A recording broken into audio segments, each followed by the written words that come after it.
Hello everyone, the following is a video example of your routine pre-trip inspection. It will cover the most fundamental parts of it, so let's start with in-cab inspection.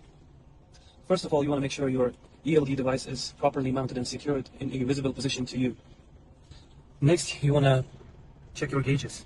The most important ones are oil gauge and your air gauge. As you all know, the governor sneezes at 125, which is about right now, but your minimum PSI should be no less than 100 PSI.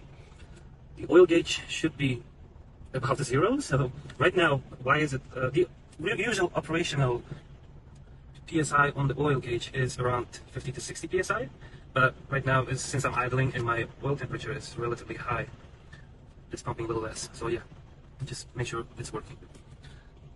Next thing, let's check our fire extinguisher, which is located around your seat, and check if it's loaded. The arrow on the green line means it is fully loaded and secured. Working. Next thing, your 3 reflective triangles. Here inside of that box. I want to make this video shorter. This is why I'm not opening them up, but they are there. Next thing, I opened up the hood, so I make this video shorter. Let's turn the engine down so you can hear my voice. Inside the hood, you want to make sure nothing is leaking, first of all. Nothing is leaking underneath your truck. No spots. Nothing. Power steering fluid is about the minimum. Coolant tank is about the minimum. All your belts are intact. And one of the most important things, your oil level. Check it right here. Oil dipstick. Let's see. It is pretty much almost at the max, which means it's good. Let's put it back. Let's go with our tires. Since I'm next to the tire, I'm going to go with the tires. You want to check the tire pressure with the tire gauge, either with the tire gauge, it will take us longer time, but still, or with a hammer, so it bounces. Like nice, which indicates there's air inside of it. I mean, the proper, you know, it should be no less than around 80. I keep it around like 95 psi, but the most should be, the top should be no more than 120 psi. So, yeah. And check the brake material. The FMCSA requirement for the brake pad material, which is right here, is no less than 1/8 of an inch. Should be there. And the thread, the FMCSA regulated thread depth it should be no less than, for the steer tires and the drive tires, it should be no less than 1/8 of an inch. So I usually check it with the quarter. 1 US quarter diameter is 0.96 inch, which is like almost an inch. Put it in there. So it's almost at the half, which means half an inch. So we're pretty good with that. So the minimum is 1/8 of an inch for the steer tires. Let's go to the drive tires. Big finger there, everything is fine. Check the brake material again.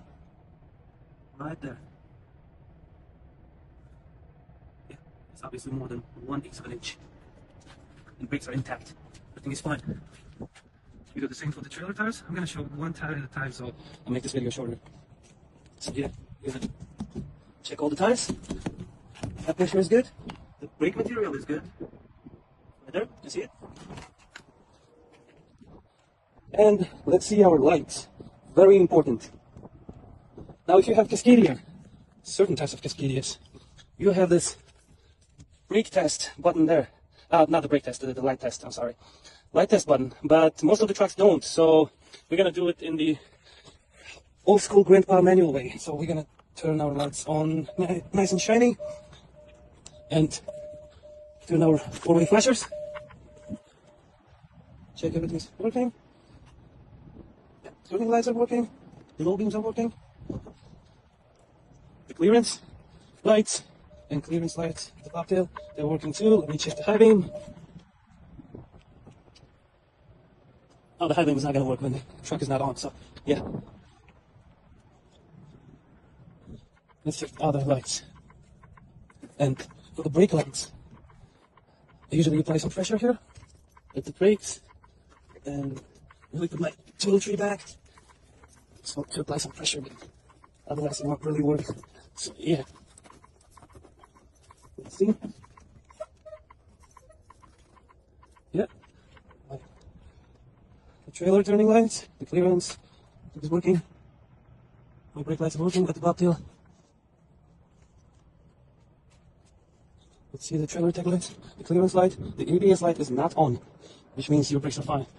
You see the brake lights, which are the internal ones, you see? The ones closer to the middle. Those are the brake lights. They are working.